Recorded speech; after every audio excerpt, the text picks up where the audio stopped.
Welcome to Big TV. Deoxy nucleic acid ఈ పేరు వింటే ఆశ్చర్యం కలుగుతుంది.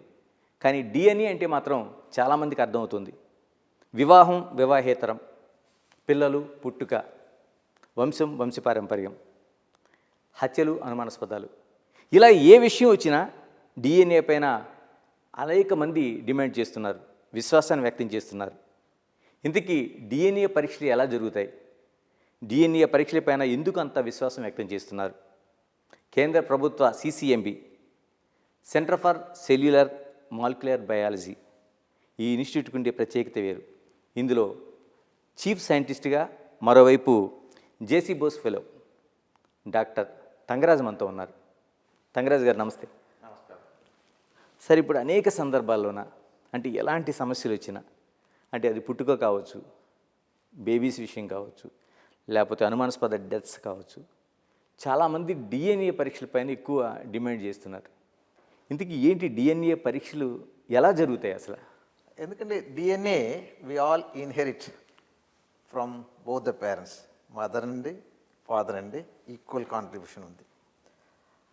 మన సెల్స్లో తీసుకోనంటే 46 క్రోమోజోమ్స్ ఉంది, 23 pairs. 23 pairsలో 23 chromosome comes from father in the form of sperm, 23 chromosomes comes from the mother in the form of egg. అప్పుడు రెండు fertilise అయిన తర్వాత కంప్లీట్ సెటప్ క్రోమోసోమ్ వస్తుంది. అందుకే మన క్యారెక్టరిస్టిక్ ఫీచర్స్ అన్నీ బోత్ ద పేరెంట్స్ నుండి వస్తుంది. అందుకే ఇప్పుడు ఎనీ డౌట్ ఉందంటే డిఎన్ఏ టెస్ట్ రిక్వెస్ట్ చేస్తారు. ఇలాగ డిఎన్ఏ పరీక్షలకు అంత అక్యురేటు అంటే అంత విశ్వసనీయత ఎందుకు ఉంది? అంటే ఖచ్చితంగా తెలుస్తుందండి? ఖచ్చితంగా తెలుస్తుంది. ఎందుకంటే డిఎన్ఏలో ఒక్కొక్క మందికి 98% ఆఫ్ డిఎన్ఏలో వేరియేషన్ ఉంది. ఆ వేరియేషన్స్ మనం అనలైజ్ చేసామంటే మనకు పర్ఫెక్ట్గా వీడు ఈ పిల్లలు ఫాదరా లేకపోతే వీడు ఈ పిల్లలు మదరా అన్నీ తెలిసిపోతుంది. సో అందుకే DNA can give 100% of evidence about the relationship. అంటే ఏ శాంపిల్స్ తీసుకుంటారండి అటు డిఎన్ఏ పరీక్షలకు సంబంధించి? ఎనీ బయాలజికల్ మెటీరియల్, బ్లడ్ కానీ, సమన్ కానీ, ఎయిర్ రూట్ కానీ, సలైవా కానీ, bones, any tissue, any biological material నుండి డిఎన్ఏ ఐసోలేషన్ చేయొచ్చు. వన్స్ డిఎన్ఏ ఉందంటే మన అన్ని రిలేషన్షిప్ కంపేర్ చేయొచ్చు. తల్లి, తండ్రి ఇద్దరి నుంచి కూడా ఎవరెవరైనా తెలుసుకునే అవకాశం ఉంటుందండి? అంటే బేబీ నుంచి శాంపిల్స్ కూడా తీసుకోవాలా? అవును, బేబీ నుండి తీసుకోవాలా, ఫాదర్ నుండి తీసుకోవాలా, మదర్ నుండి తీసుకోవాలా. ఓకే, ఇది ఓన్లీ ఫ్యామిలీలో మీరు ఎస్టాబ్లిష్ చేయాలంటే ఇది సరిపోతుంది. ఇప్పుడు some time because DNA fingerprinting has wide range of applications. ఏమంటే లెబారెటరీలో శాంపుల్ చేంజ్ అయిందంటే మెడికల్ ఇన్వెస్టిగేషన్ అప్పుడు ఇది చూడొచ్చు. ప్లస్ ఆర్గన్ ట్రాన్స్ప్లాంటేషన్లో డోనర్ రెసిపియంట్ ఇద్దరు బ్లడ్ రిలేటివా అని చూడాలంటే ఇది చూడొచ్చు. ఓకే, సమ్ టైమ్ అప్పుడు ఏమందంటే ఒకటి డోనర్ అండ్ రెసిపియంట్ పెటర్నలీ రిలేటెడ్ అని వేసుకుంది. ఓకే, ఫాదర్ 2-3 జనరేషన్ ముందు రిలేటెడ్ అంటే మన ఇట్లా సింపుల్ టెస్ట్ సరిగా రాదు. దానికి వేరు టెస్ట్ చేయాలి. వై క్రోమోజోమ్, ఎందుకంటే వై క్రోమోజోమ్ ఫాదర్ దగ్గర నుండే సన్కి వస్తుంది, సన్ నుండి గ్రాండ్ సన్ పోతుంది అట్లా. So several generation you can trace using the why chromosome. అప్పుడు వై క్రోమోజోమ్ మార్కర్ యూస్ చేసి చేయొచ్చు. ఈవెన్ 3 జనరేషన్ 5 జనరేషన్ ముందు వాడు రిలేట్ అంటే ట్రేస్ చేయొచ్చు. On the other hand somebody says maternally related అంటే మైటోకాండ్రియల్ డిఎన్ఏ. అన్ని మదర్కు మైటోకాండ్రియల్ డిఎన్ఏ ఓన్లీ మదర్ దగ్గర అంటే వస్తుంది. గ్రాండ్ మదర్ అండి, మదర్ నుండి నెక్స్ట్ జనరేషన్, సన్ డాటర్ ఇద్దరికి పోతుంది. కానీ son cannot transmit to the next generation, daughter can transmit. So maternally if they say that both donor and recipients are maternally related, we can use the mitochondrial DNA. Sometime one generation there's a shift from maternal to paternal, then we have to use all the markers to establish the relationship. So it is used there. Sometimes people also says that there was a mass disaster and many people have died and they are beyond identifiable thing. Then one can use again the DNA combination of all these to trace whether so and so is relative of this particular family or not. So it has a wide range of applications, not only to just establish the paternity or maternity. Sir ఇప్పుడు ఇన్ని వేల కోట్ల మంది ప్రజలు ఉన్నారు మొత్తం ప్రపంచవ్యాప్తంగా world వైడ్గా ఉన్నారు. అందరికీ మనకి సంబంధించిన డిఎన్ఏ ఒకలాగా ఉండదండి. ఎందుకంటే అంత పర్టికులర్గా ఒక ఇద్దరు పర్సన్ సంబంధించింది తీయగలుగుతున్నారంటే మీరు చెప్తున్న క్రోమోజోమ్స్ని బట్టి అంటే అందరికీ ఒకేలాగా ఉండదండి, డిఫరెంట్ ఉంటాయని. Chromosome, if you look at 46 chromosome, everybody has 46 chromosome. Whereas if you look at DNA, DNA has a trend of getting mutated. In some region, the mutation can happen once in several thousands of years. Certain region, mutation happen in few hundred years. So మనం ఏమంటే మనకి ఏ result కావాలో, మనకి ఏం కావాలో, మనం ఏం తెలుసుకోవాలో ఈ మార్కర్ కూడా యూస్ అయ్యొచ్చు. ఇప్పుడు one generation, within a generation we use the STR marker, short tender repeats. If you want to trace back several generation back, then we use marker accordingly. So single nucleotide polymorphic markers, some are very stable, so we use those markers. So we use combination of markers for establishing the relationship. So atlanande every single individual will have different set of mutation, unlike the monozygotic twins, because they come from a single fertilized egg. So they will have identical DNA sequence. So any marker if you analyze, they will be identical. Whereas there are some 5-6 children in a family, each one will have different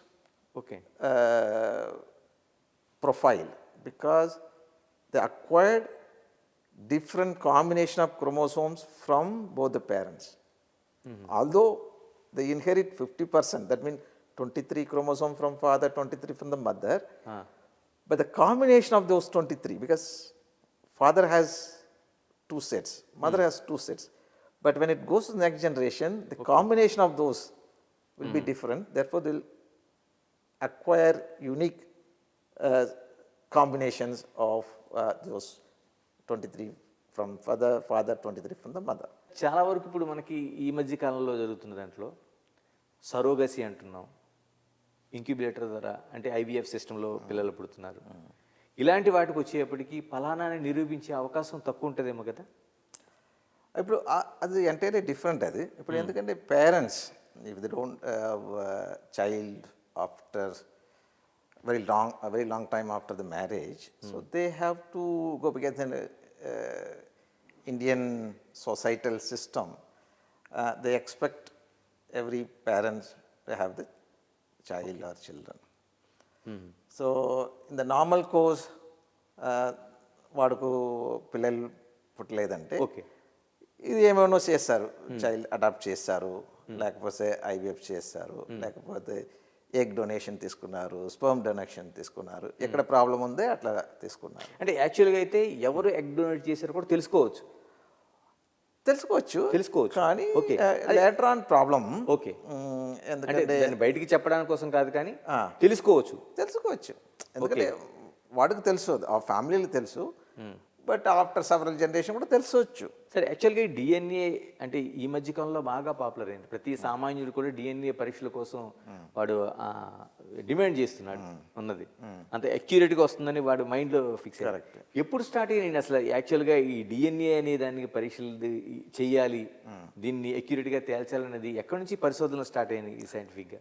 ముందు doctor Alex Jeffrey వాడు కూడా basic రీసెర్చ్లో సడన్గా చూశారు, ఒక DNA fragment isolate చేసి బీటాగ్లోబిన్ జీన్లేనండి. వాడు మామూలు రీసెర్చ్లే ఇప్పుడు డిఫరెంట్ ఇండివిజువల్ డిఎన్ఏలే అది హైబ్రిడైజ్ చేసినప్పుడు ఒక్కొక్క ఇండివిజువల్కి సపరేట్గా బ్యాండింగ్ ప్యాటర్న్ ఉంది, యూనిక్గా బ్యాండింగ్ ప్యాటర్న్ ఉంది. అప్పుడు అది డిఎన్ఏ ఏం యూజ్ చేశారో అప్పుడు చూసేప్పుడు రిపిటేటివ్ సీక్వెన్స్ ఉంది డిఎన్ఏలో. అదే రెస్పాన్సిబుల్ దీనికి యూనిక్ ఒక్కొక్క ఇండివిజువల్కి ఒక్కొక్క యూనిక్ ప్రొఫైల్ రావడానికి అదే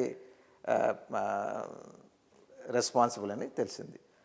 తర్వాత ఇక్కడ కూడా డాక్టర్ లాల్జీ సింగ్ అప్పుడు GATA అని ఒక రిపీట్ సీక్వెన్స్ మనకి డిఎన్ఏలో 4 న్యూక్లియోటైడ్స్ ఉంది. Okay. AGCT adenine, guanine, thymine and cytosine. అది రిపీట్ టాండమ్లీ రిపీట్ అయిందంటే ఒక రిపీట్ GACT అదే GATA అట్లనే రిపీట్స్ చాలా ఉంది మన డిఎన్ఏలో. ఓకే.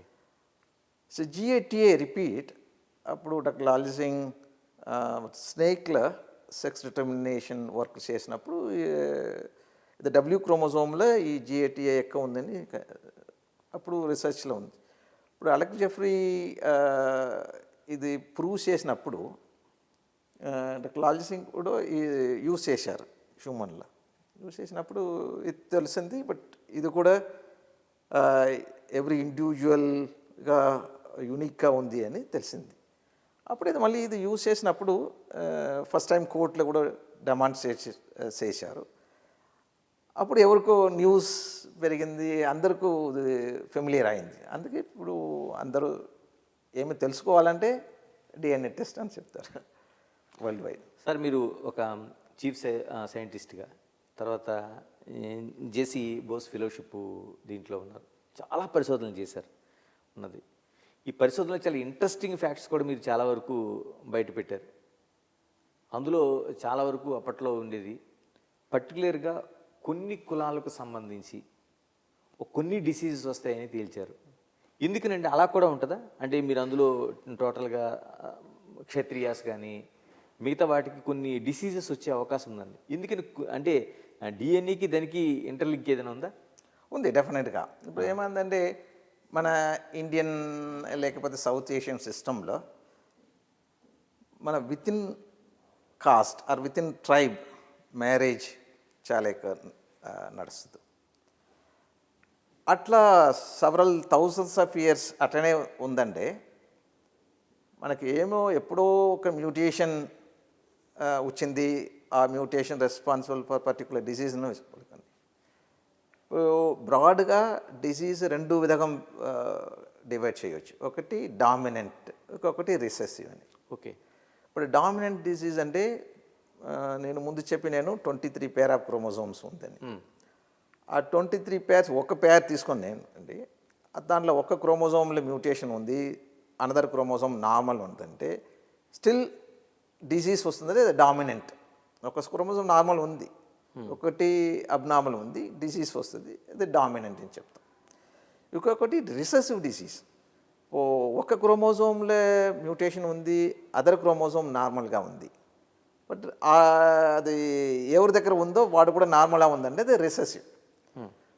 ఇప్పుడు ఆ రిసెసివ్ మ్యూటేషన్ సెవరల్ జనరేషన్ ముందు ఆ పర్టికులర్ కమ్యూనిటీలో వచ్చింది. ఆ మ్యూటేషన్ నెక్స్ట్ జనరేషన్కి పోతుంది. వాడు కూడా ఒక క్రోమోజోమ్ నార్మల్, ఒక క్రోమోజోమ్ అబ్నార్మల్, వాడు కూడా నార్మల్గా కనపడతారు. అట్లా ఉండే జనరేషన్ ఆఫ్టర్ జనరేషన్ ఇది. ఎందుకంటే మ్యారేజ్ అట్లనే నడుస్తుంది కదా విత్ ఇన్ ద కమ్యూనిటీలో. ఈ మ్యూటేషన్ ఫ్రీక్వెన్సీ ఇంక్రీజ్ అవుతుంది ఆ కమ్యూనిటీలో. ఒక టైంలో ఏమవుతుందంటే ఒక for example 50% of the individual carrying అది abnormal chromosome in heterozygous condition. Means ఒక క్రోమోజోమ్ నార్మల్ ఉంది, ఒక క్రోమోజోమ్ అబ్నార్మల్ ఉంది. ఓకే. ఇప్పుడు ఏమి అవకాశం వస్తుందంటే ఇద్దరు నార్మల్గా ఉన్నారు, కానీ ఇద్దరికి ఒక క్రోమోజోమ్ అఫెక్ట్ అయింది, ఒక క్రోమోజోమ్ నార్మల్ ఉంది.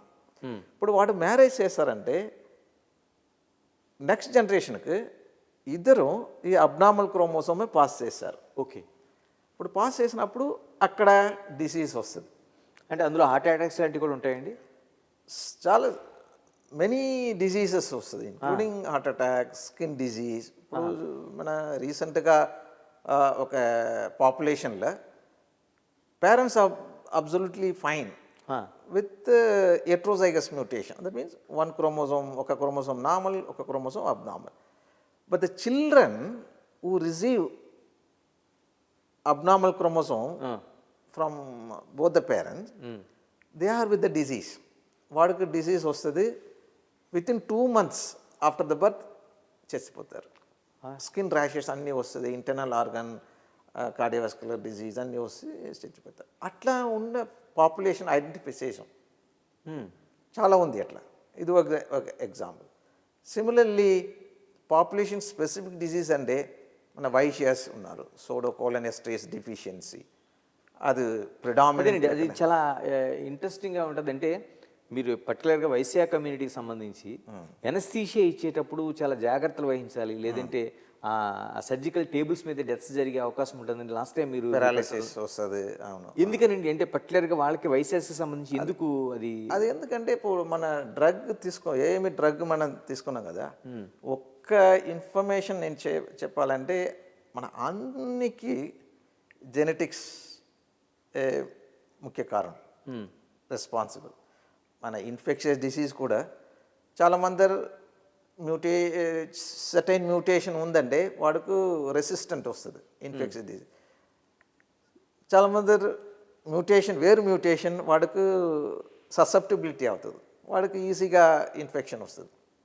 అది అన్నీ వేరు డిసీజెస్లో malaria, left many disease including rheumatic heart డిసీజ్లో మనం ప్రూవ్ చేసాం.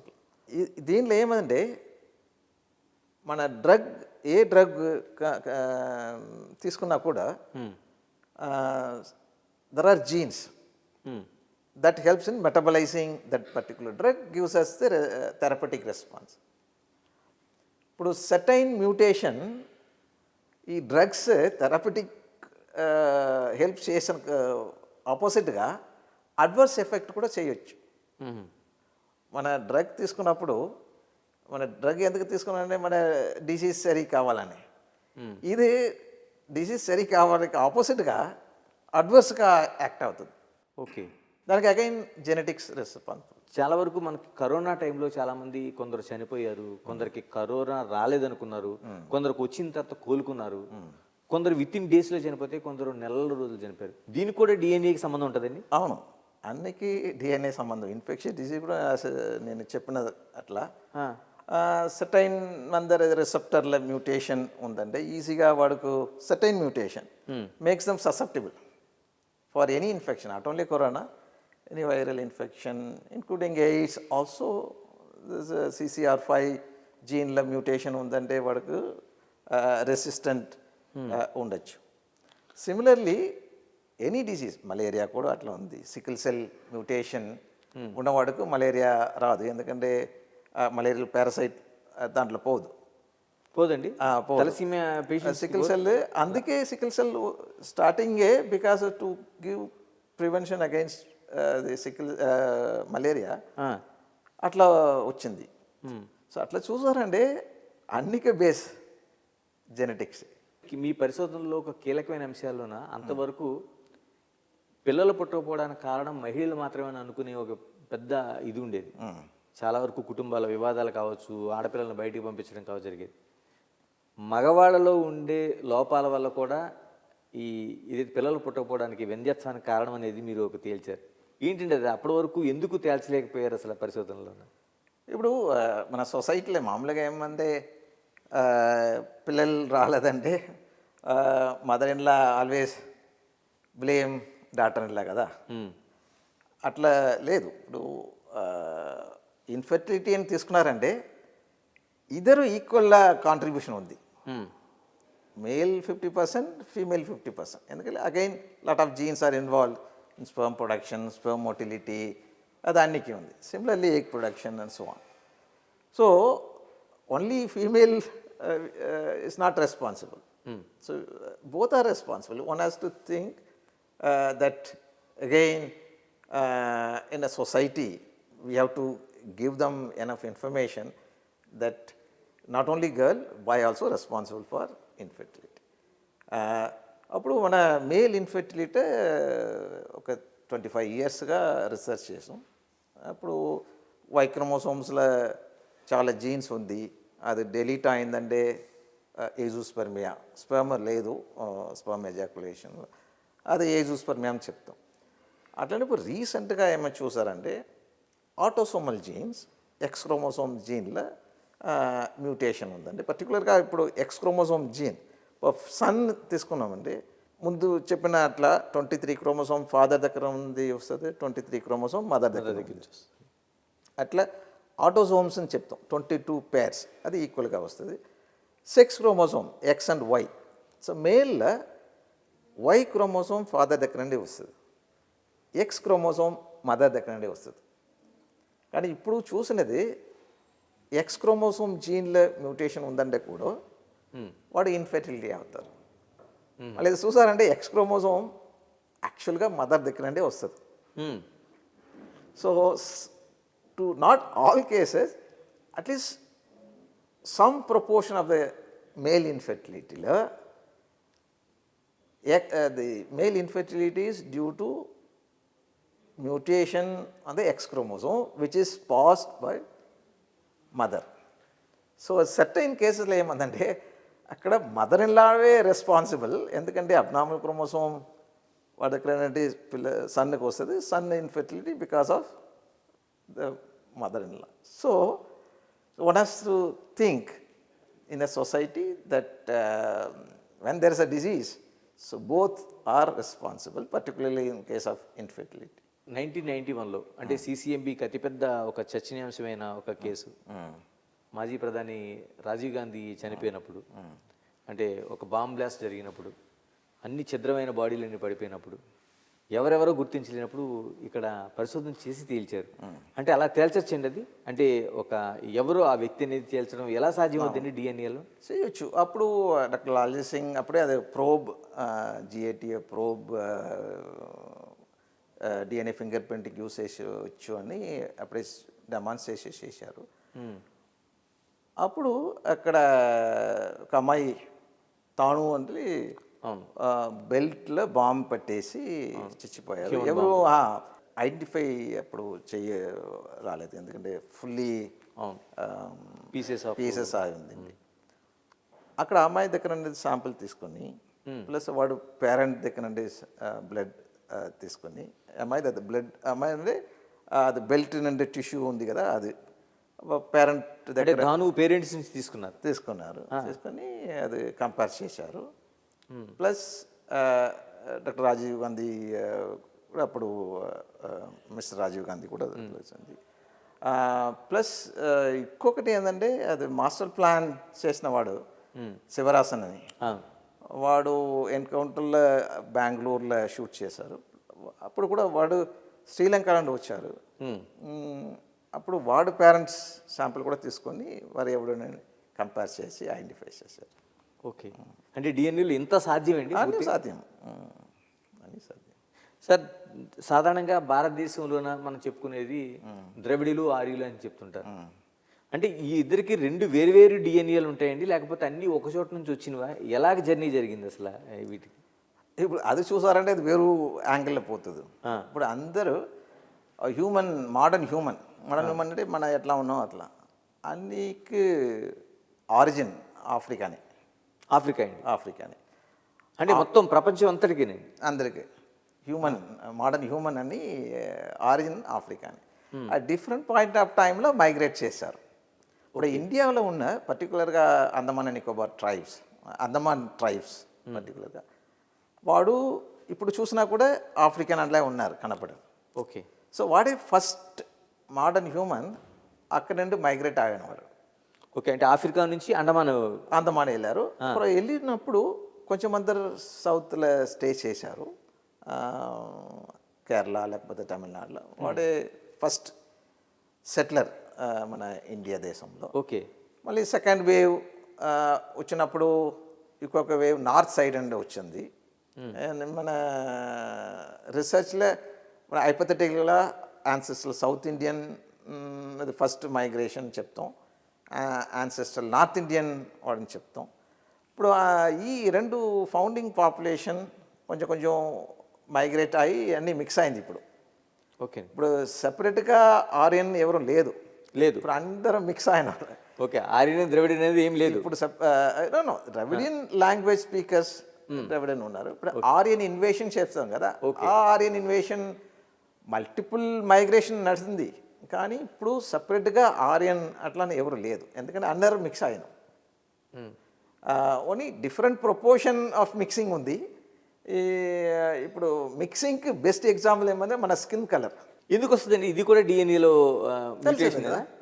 స్కిన్ కలర్ కూడా మ్యూటేషనే. అంటే ఇప్పుడు మనం చైనీస్ని తీసుకుంటే అందరూ ఒకే ప్యాటర్న్లో వైట్లో ఉంటారు. కరెక్ట్. మనకి రెడ్ ఇండియన్స్ని తీసుకోవచ్చు, లేకపోతే ఇండియన్ ది అటు అమెరికన్స్, ఆస్ట్రేలియా, ఇవన్నీ డిఫరెంట్ ఆఫ్ కలర్స్ ఎంత ఉంటుంది. కరెక్ట్.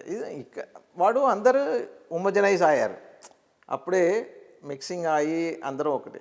మన ఇక్కడ ఏమందంటే లాస్ట్ 2000 ఇయర్కి ముందు అందరూ మిక్స్ అయినాం. మిక్స్ అయిన తర్వాత లాస్ట్ 2000 ఇయర్స్ ఎవ్రీ పాపులేషన్ ఇప్పుడు ఎండోగామి అని చెప్తాం.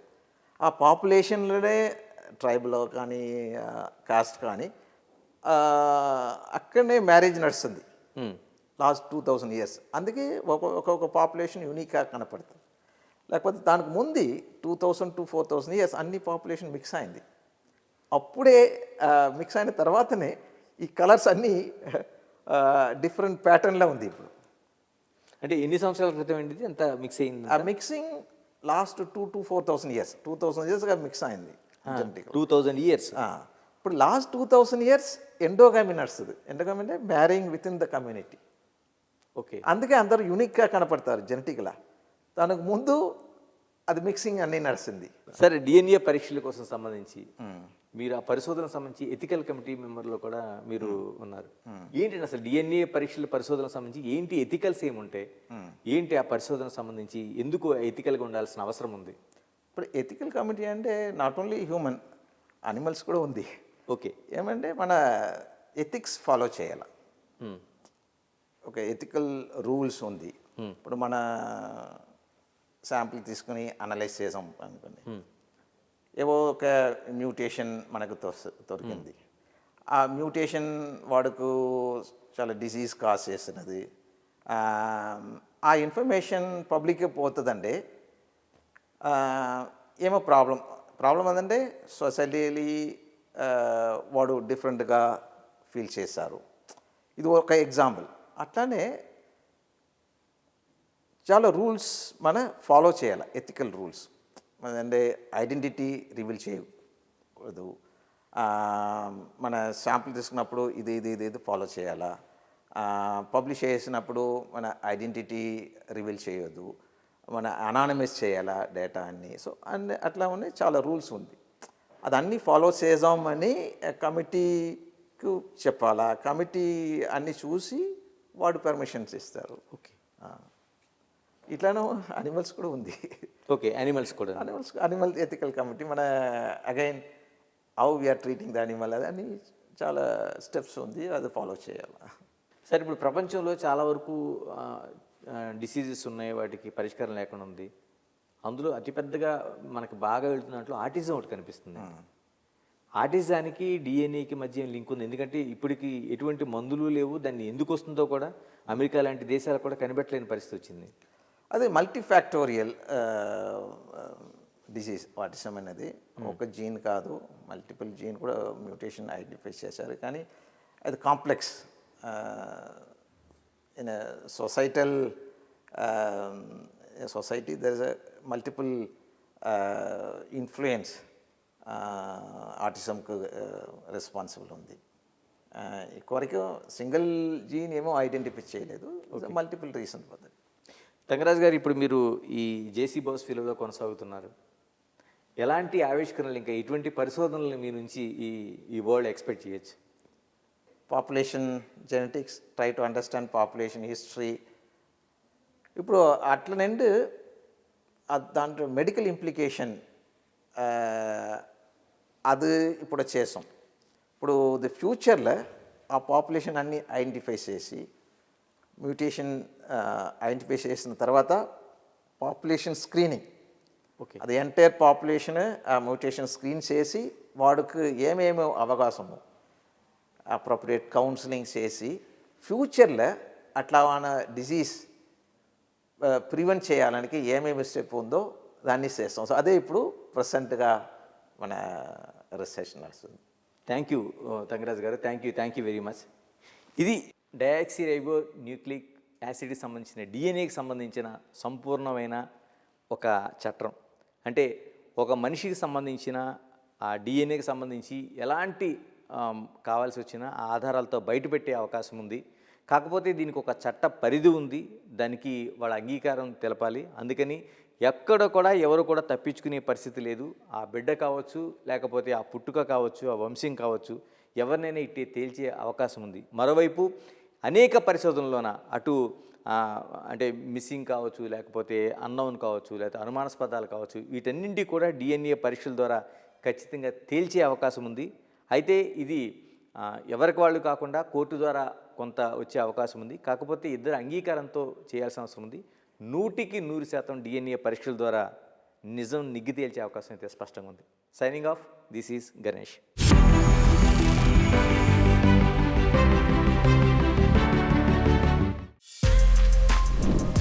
For more videos like this, subscribe Big TV channel.